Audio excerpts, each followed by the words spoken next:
Hello बच्चों, आज हम देखिए आपको एंगुलर मोमेंटम। अभी पिछले वीडियो में हम बहुत कुछ बता चुके हैं सब चीज़। आज हम आपको अगला वीडियो बना के देंगे। नई चीज़ है एंगुलर मोमेंटम। एंगुलर मोमेंटम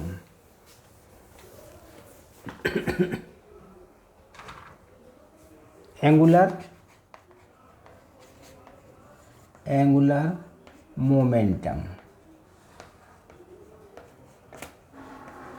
इसको डिनोटेड करते हैं एल से।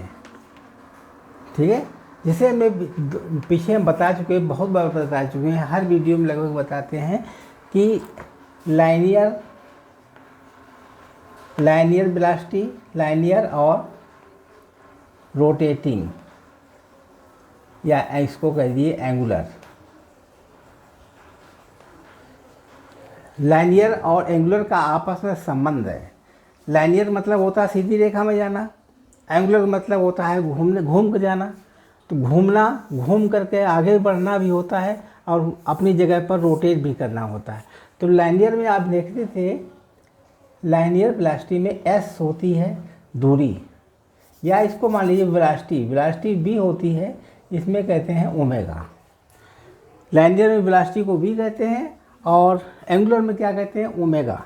और एस दूरी को क्या कहते थे, इसमें कहते हैं थीटा। इसको एस कहते थे, इसमें थीटा होता था।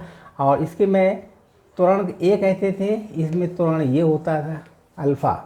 ये ए होता था, ये अल्फ़ा होता है एंगुलर में। इसी तरीके से फोर्स एफ को कहते थे, इसमें कहते हैं टाउ यानी टार्क्यू, जिसको कहते हैं टार्क्यू। और ये फोर्स कहलाता था। और इसमें एम द्रव्यमान होता था और इसमें क्या होता है, मोमेंट ऑफ इनर्शिया।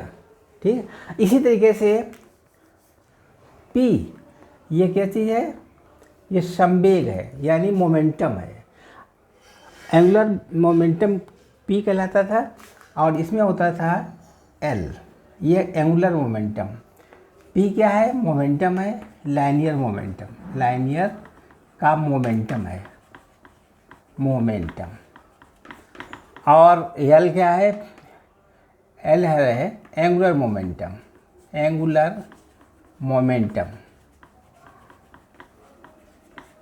और इन्हीं दो का संबंध आज हम इस चैप्टर में, इस वीडियो में दो ही बातें पढ़ाएंगे। एंगुलर मोमेंटम क्या होगा और पी मतलब मोमेंटम, लाइनियर मोमेंटम में क्या संबंध है। आप जानते हैं कि एल बराबर होगा आर क्रॉस पी, यानी पी और ये आर और ये एल बराबर होगा आर क्रॉस पी। क्रॉस मतलब होता है इसके परपेंडिकुलर, यानी परपेंडिकुलर साइन 90 डिग्री। तो उसमें जो होगा उस तरीके से ज्ञात करेंगे।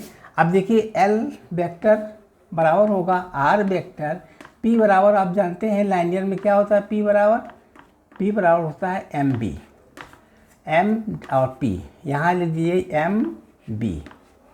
पी का मान क्या होगा, एम बी। तो एंगुलर मोमेंटम क्या हो जाएगा, एल बराबर एम पहले कर लीजिए, आर क्रॉस बी क्रॉस। ठीक, इसका इस तरीके से हमने ये सूत्र बना दिया है, R cross and B cross. इसको ब्रैकेट में बंद कर सकते हैं। मोमेंटम बराबर एम आर क्रॉस और बी क्रॉस। ठीक, ये सूत्र हमने ज्ञात किया है मोमेंटम का। ठीक है, अब देखिए इसकी यूनिट क्या होती है, मोमेंटम की यूनिट भी निकाल सकते हैं। मोमेंटम की यूनिट क्या बनेगी, इसकी यूनिट बन जाएगी मास, एम को कहते हैं किलोग्राम में, और आर क्या है मीटर में, इनटू मीटर, और वेलोसिटी क्या होता है मीटर प्रति सेकेंड। तो इसकी यूनिट बन जाएगी केजी मीटर स्क्वायर पर सेकेंड। ये इसकी यूनिट हो जाएगी मोमेंटम की। अब आगे देखिए, ये तो मोमेंटम का बता दिया, मोमेंटम क्या चीज़ होती है। अब इसमें कुछ और न्यूमेरिकल्स बताएंगे।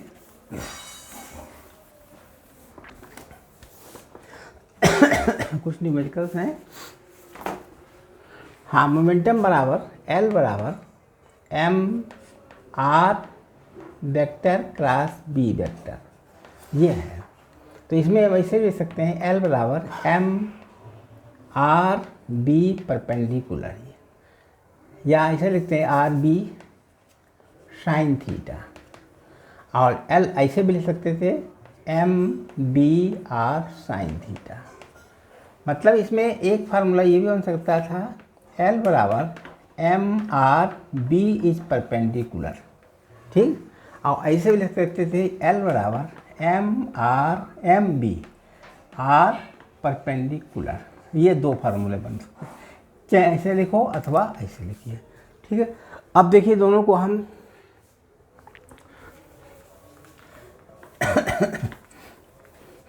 बिगाड़ते हैं। अब देखिए यहाँ पर मान लीजिए कोई पॉइंट है, ये हमारा एक्स एक्सिस है, एक्स एक्सिस, और कोई ये एम बी वेग से कोई पार्टिकल जिसका मास m है इधर साइड में गमन कर रहा है, और यहाँ से यहाँ तक की दूरी मान लीजिए r है, ये r है, यहाँ से 0 0 है, r है, दूरी क्या है r, और इधर जा रहा है, तो ये कोण थीटा है, तो ये भी थीटा हो जाएगा, ये कोण थीटा है, ये भी थीटा हो जाएगा।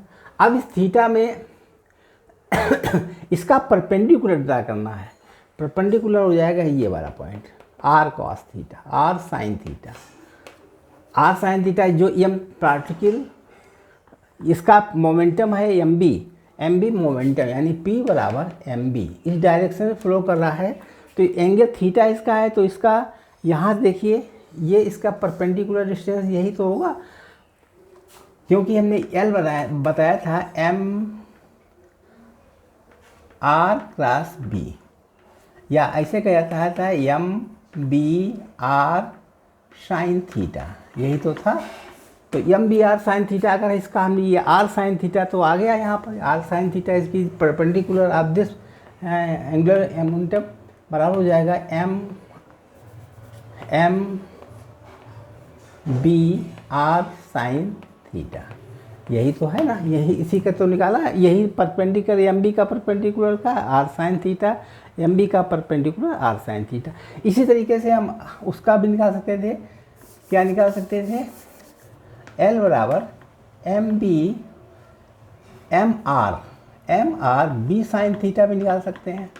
देखिए ये कैसे बनेगा, मान लीजिए यहाँ पर हमने कोई पार्टिकल इस डायरेक्शन में जा रहा है एम बी वेलोसिटी से, इसका मास कितना एम, संवेग इधर हो जाएगा, और इसके मान लीजिए हम ये थीटा एंगल पर इसका डिस्टेंस आर थी, यानी ये आर है, आर ये इसका डिस्टेंस कितना है आर, और यम पार्टिकल बी वेग से आता है, इसका संवेग कितना है पी बराबर एम बी है। इस पार्टिकल की डायरेक्शन क्या है, ये है, ठीक है, डायरेक्शन ये है, और यहाँ पर ये यम द्रव्यमान है, ये थीटा एंगल है। तो अगर हम b के दो रियल पार्ट कर दें, दो कंपोनेंट निकालें b के, तो एक कंपोनेंट हो जाएगा b cos थीटा, यानी साइड में हो जाएगा v cos थीटा, और दूसरा कंपोनेंट हो जाएगा इसके ठीक परपेंडिकुलर b sin थीटा। तो b sin थीटा देखिए r का परपेंडिकुलर b sin थीटा हो गया, यानी यह मास का क्या हो गया r का परपेंडिकुलर b sin थीटा, तो ये हो जाएगा l बराबर M R B sine theta, तो ये क्या बन गया आर एल बराबर एम आर बी परपेंडिकुलर, ठीक है। देखिए हमने ज्ञात कर दिया, ये देखिए ये भी निकाल दिया, ये क्या है एल बराबर एम बी आर परपेंडिकुलर, ठीक, दोनों ज्ञात कर दिए, ये भी निकाल दिया। अभी M R B perpendicular, M B R perpendicular, R sine theta is perpendicular, b sin theta is perpendicular, so that we put the relation between L बराबर m r क्रॉस b, ठीक है। अब हम अगला क्वेश्चन कुछ IIT JEE पूछे गए थे उनके बारे में कुछ हम बताएंगे, तब तक उतार लीजिए।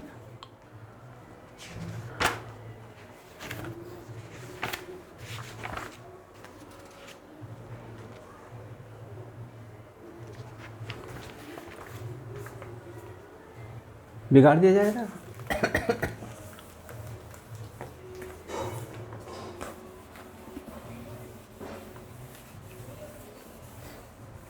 देखिए, मैंने वीडियो बनाने का काम मकसद ये है कि आप लोग अच्छी तरीके से समझें।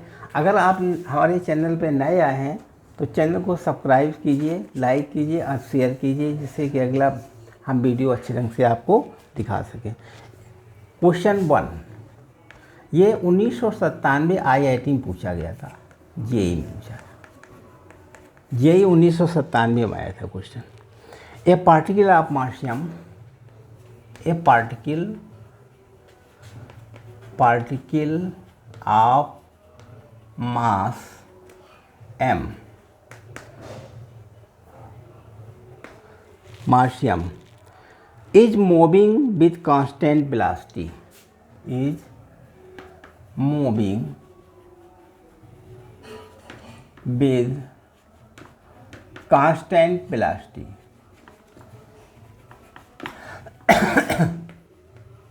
velocity v parallel to x axis, x axis के पैरेलल है, x axis, it is angular momentum about origin it, its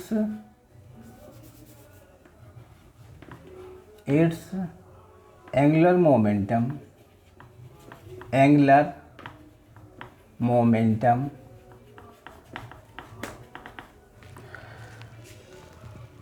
about origin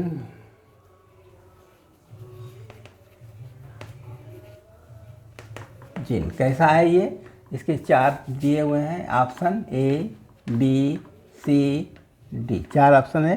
पहला ऑप्शन है 0, दूसरा ऑप्शन है कांस्टेंट, और तीसरा ऑप्शन गोज टू इंक्रीजिंग,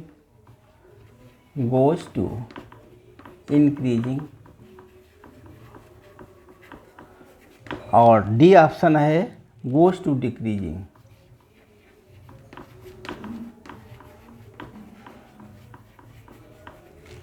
ठीक है, इस क्वेश्चन का मतलब क्या है आप समझिए। एक पार्टिकल आप जिसका मास m है, यह IIT 1997 में पूछा गया था। एक पार्टिकल है जिसका मास m है, मूविंग विथ कांस्टेंट वेलोसिटी, जो कांस्टेंट वेलोसिटी से मूव कर रहा है। क्या कर रहा है? मूव कर रहा है कांस्टेंट वेलोसिटी से। पार्टिकल का मास कितना है? m है, और वेलोसिटी कितनी? v है, मूव कर रहा है।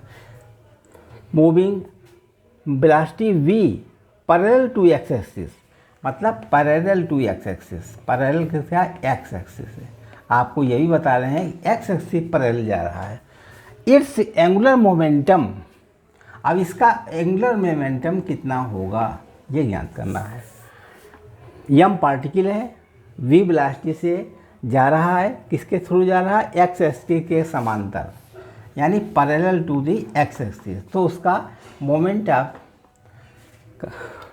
एंगुलर मोमेंटम क्या होगा? क्या 0 होगा, क्या कांस्टेंट होगा, क्या इसकी बढ़ोतरी होगी, क्या इसकी घटोतरी होगी? ये 4 में कौन सा ऑप्शन सही है ये ज्ञात करना है। अब इसके लिए देखिए, फिर समझ लीजिए, क्वेश्चन को भी अच्छी तरीके से समझना है, तभी क्वेश्चन सही लगता है। A particle of mass m, ठीक, मास m हो गया, is moving with constant velocity v parallel to x axis, ये भी बहुत ज़रूरी है, parallel to x axis. Its angular momentum origin में ये 4 ऑप्शन है, इसमें ज्ञात करना है। अब देखिए, हम इसको चित्र बनाकर आपको प्रदर्शित करेंगे। देखिए कैसे बनेगा चित्र इसका। हाँ, कैसे चित्र बनेगा देखिए इस तरीके से, जैसे कोई पार्टिकल, ये x एक्सिस है, या ये x एक्सिस है। क्वेश्चन कह रहा है कि एक पार्टिकल जो है जिसकी वेलोसिटी v है, वो मूव करता है पैरेलल टू x एक्सिस। मान लीजिए ये कोई m पार्टिकल है, ये हमारा मूव कर रहा है वेलोसिटी v से parallel to the x axis. ठीक है, अब देखिए यहाँ से यहाँ तक का ये डिस्टेंस r है, ये r है, क्योंकि सूत्र होता है L बराबर mRb साइन थीटा, ये सूत्र होता है mRb साइन थीटा, या इसको ऐसे लिख सकते थे एल बराबर M B R sine theta. ठीक है, ये भी ध्यान रखिए, एल बराबर एम बी आर परपेंडिकुलर। ठीक है, अब यहाँ पे देखिए M B R, R perpendicular होना चाहिए। अब जब ये आर है और ये एंगल थीटा है, यानी बी वेलोसिटी चल रहा है, ये एंगल थीटा है, तो आर साइन थीटा किधर होगा? परपेंडिकुलर वेलोसिटी के perpendicular, perpendicular of the velocity. Perpendicular velocity में क्या होगा? यही तो होगा, यही तो आर साइन थीटा निकलेगा। इसके परपेंडिकुलर क्या होगा? R sine theta. और इससे भी कंपोनेंट भी निकाल के मान लीजिए थीटा ये, तो इसका कंपोनेंट भी तो आर साइन थीटा होगा। इस आर का कंपोनेंट क्या होगा? R sine theta. अब वो कह रहा है कि ये वेलोसिटी एक्स एक्सिस के पैरेलल है, तो मान लीजिए अब ये पार्टिकलियम जो है यहाँ पहुँच गया बी पर, क्योंकि एक्स एक्सिस से पैरेलल है इसे पैरेलल ही रखेंगे और एक्स एक्सिस को थोड़ा बढ़ा दें। और यहाँ पर ये हमारा एम बी है, इसका द्रव्यमान यम है ही, जानते हो। तो फिर देखिए यहाँ पर ये आर हो जाएगा। जैसे हमने इसको ज्ञात किया था ऐसे ही इसे यहाँ पर निकालें। ये भी थीटा डैश, एंगल डिफर कर जाएगा। एंगल क्या होगा? थीटा डैश होगा। ये एंगल कितना होगा? Theta dash. यहाँ से जब हम ड्रा करेंगे परपेंडिकुलर, तो ये हो जाएगा आर डैश। ये हमारा आर डैश कह लीजिए, ये थीटा डैश कह लीजिए। ठीक है, तो R dash sine theta dash हो जाएगा।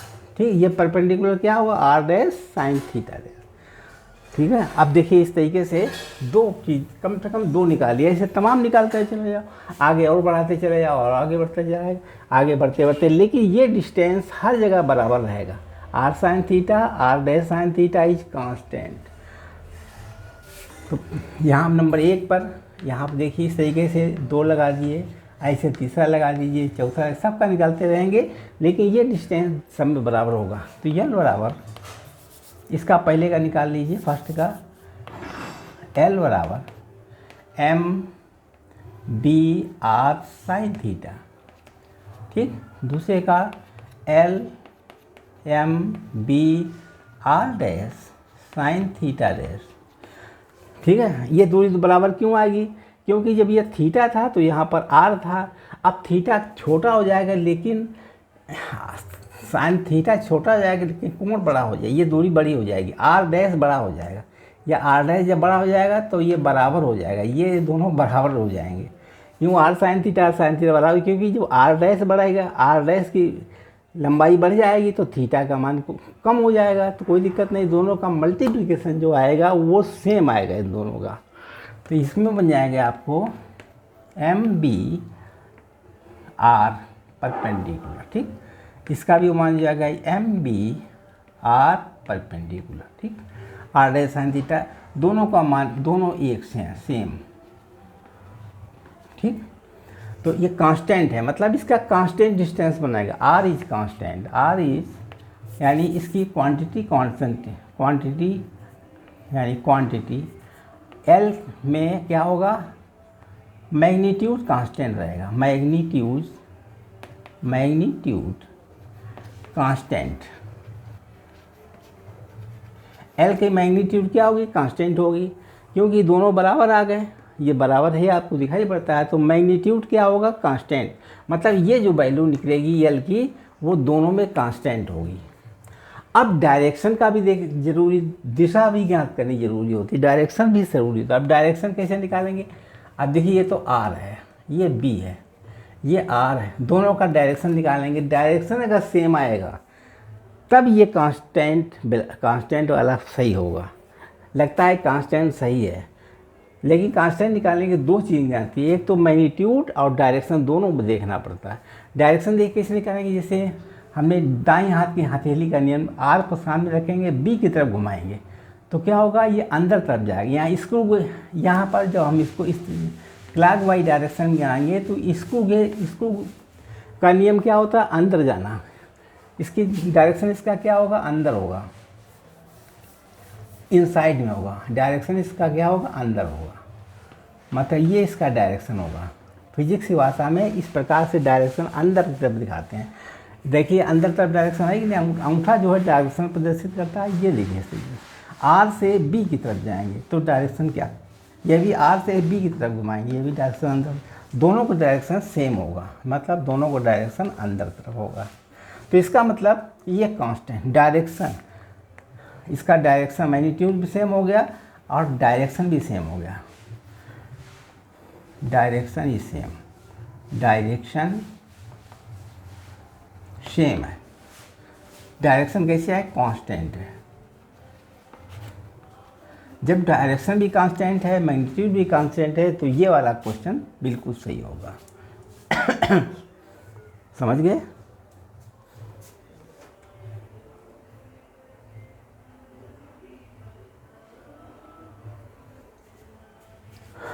ठीक है, समझ लीजिए, उतार लीजिए, फिर हम इसको बिगाड़ते हैं।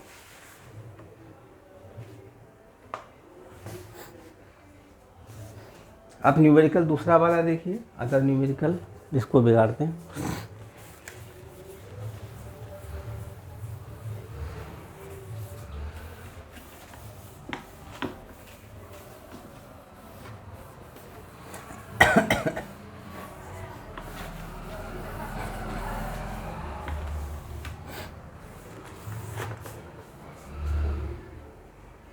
अगला क्वेश्चन है, ये भी आईआईटी जेईई में पूछा गया था। जेईई में पूछा गया था, कब पूछा गया था, 1990 में।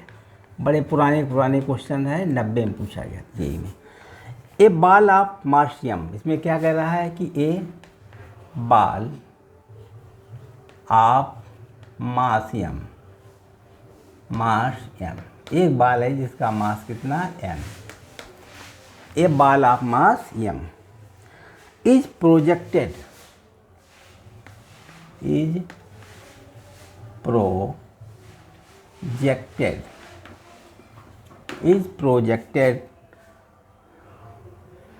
with velocity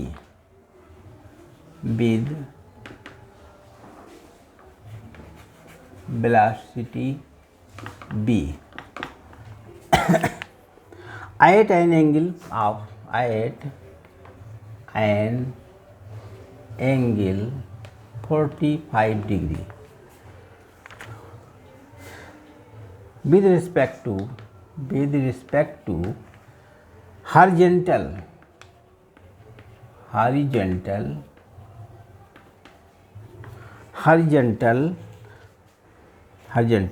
अब क्या करना है, फाइंड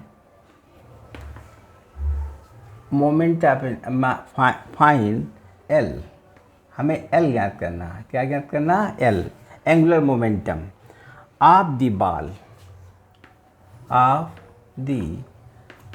बाल का एंगुलर मोमेंटम ज्ञात करना है विद रिस्पेक्ट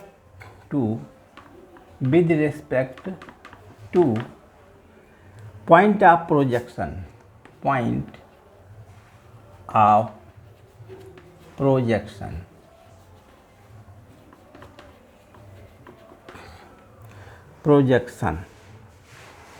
when ball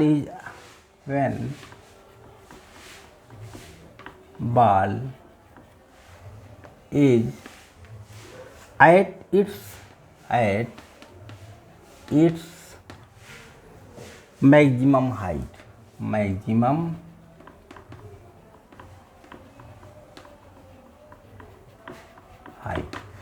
चार ऑप्शन दिए हैं, A option, B option, C option, D option.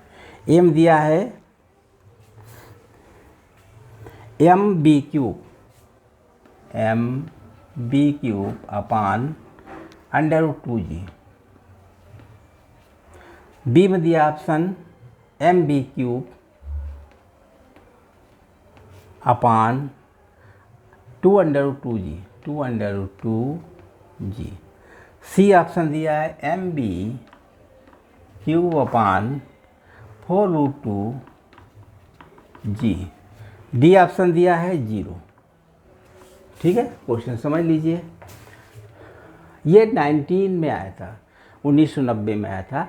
A ball of mass m is projected with velocity है, एक बाल है वो m जिसकी मास है, projected with velocity at an angle 45 degree project किया गया horizontal. Find the length of L of the ball with respect to point of projected when ball is at is maximum height. ठीक, तो इसमें क्या है, जैसे एक यहाँ बॉल है ये जिसका द्रव्यमान कितना था m, इसको प्रोजेक्ट किया गया x एक्सिस से 45 अंश पर। कितने अंश पर प्रोजेक्ट किया गया? 45 डिग्री पर ये प्रोजेक्ट किया गया b वेलोसिटी से, मतलब कोई वेलोसिटी लगा करके प्रोजेक्ट किया गया इसे। ठीक, a ball of mass m is projected with velocity v से एट एंगल 45 विद हॉरिजॉन्टल, ये हॉरिजॉन्टल है, ये हॉरिजॉन्टल x एक्सिस पर है। ठीक, ये हॉरिजॉन्टल। फाइंड एल हमें फाइंड करना है, एल बराबर question find the L of the ball with respect to point projected when ball is it maximum height. जब बॉल जो है ये मैक्सिमम हाइट पर होगी, जब हम बॉल को थ्रू करेंगे तो कैसा चित्र बनेगा? ये बनेगा, ये प्रोजेक्शन का चित्र, यही तो होगा। अब मैक्सिमम हाइट ये है, L of the ball projected when ball is maximum height, maximum height ये पड़ेगी। यहाँ से अब यहाँ से वेलोसिटी, इसका द्रव्यमान कितना m है, इसका मास कितना m है, और ये इस डायरेक्शन में प्रोजेक्ट यहाँ से ज्ञात करना है, यानी v cos 45 अंश। ये v cos 45 क्यों रखा गया? क्योंकि यहाँ पर भी देखिए v cos 45 होगा, 45 होगा, इस डायरेक्शन में होगा। जो यहाँ पर डायरेक्शन हो वो यहाँ पर होगा, v cos 45 यहाँ भी होगा, यहाँ भी, सब जगह इस डायरेक्शन के का मतलब है v cos 45। ये हर जगह इतना ही होगा सेम। तो मैक्सिमम हाइट पर लेना है तो हमने v cos 45 मैक्सिमम हाइट ले लिया। अब इसका r हमेशा जो होता है उसका परपेंडिकुलर होता है, यानी ये r की हमने आपने देखा होगा फार्मूला में क्या है, सूत्र में होता है L बराबर m/r परपेंडिकुलर। क्या होता है ये सूत्र? L बराबर m/r परपेंडिकुलर। अब देखिए MB का R जो है परपेंडिकुलर होगा, ये परपेंडिकुलर होगा। इस परपेंडिकुलर की वैल्यू हम ज्ञात कर लें, इस परपेंडिकुलर की वैल्यू ज्ञात कर दें तो हम निकाल सकते थे L बराबर m/r परपेंडिकुलर। ठीक है, B बराबर की मालूम ही है, B बराबर कितना? v cos 45 है। परपेंडिकुलर क्या चीज़ है? परपेंडिकुलर ये हाइट हो जाएगी, मैक्सिमम हाइट। अगर मैक्सिमम हाइट निकाल लें तो परपेंडिकुलर की वैल्यू हमें मालूम हो जाएगी। अब मैक्सिमम हाइट कैसे निकालेंगे? मैक्सिमम हाइट निकालने के लिए सूत्र है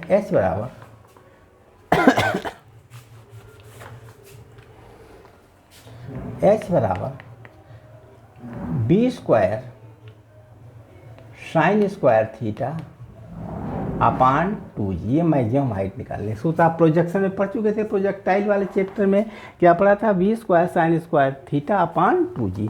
तो इसकी वैल्यू कितनी है? b स्क्वायर अब साइन स्क्वायर थीटा यानी साइन स्क्वायर 45 डिग्री अपान 2g।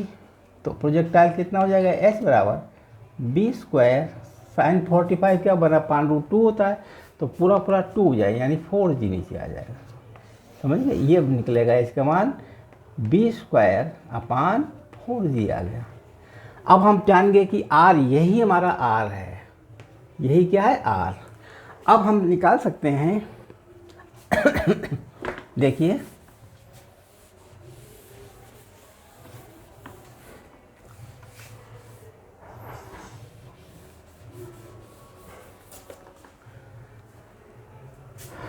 क्योंकि L बराबर होता है m/r परपेंडिकुलर। ठीक, तो L कितना हो जाएगा? L एंगुलर मोमेंटम बराबर हो गया m/b की जगह क्या है? v cos 45। b की जगह क्या होगा? v cos 45, और r की जगह पर h होगा, यानी r परपेंडिकुलर कितना हो जाएगा? b square upon 4g। यहाँ लिख देंगे b स्क्वायर अपान 4g। आप समझ गए? तो L कितना हो जाएगा? L बराबर m/b cos 45 मान होता है 1/√2, यानी 1/√2 नीचे आ जाएगा। ठीक है, और b स्क्वायर अपान 4g। इसका कंप्लीट आंसर क्या निकलेगा? m बराबर एम बी क्यूब, क्या होगा एम बी क्यूब अपान 4√2 और जी, ये निकलेगा मान। ठीक, हमने ज्ञात करके बता दिया एल बराबर एम बी क्यू अपान 4√2 जी। कौन सही होगा? सी सही है, ये वाला सही, सी। कौन सही है? सी वाला, करेक्ट। देखिए हमने आपको अच्छी तरीके से इसको एक्सप्लेन कर दिया है। ठीक है, अब हमारे इस चैनल को आप सब्सक्राइब करें, शेयर करें। धन्यवाद। यानी सब्सक्राइब अवश्य करें, अच्छा लगा तो लाइक करें और शेयर करें, और पूरा वीडियो अवश्य देखें। जब तक आप पूरा वीडियो नहीं देखेंगे तब तक आपको अच्छी तरीके से समझ में नहीं आएगा।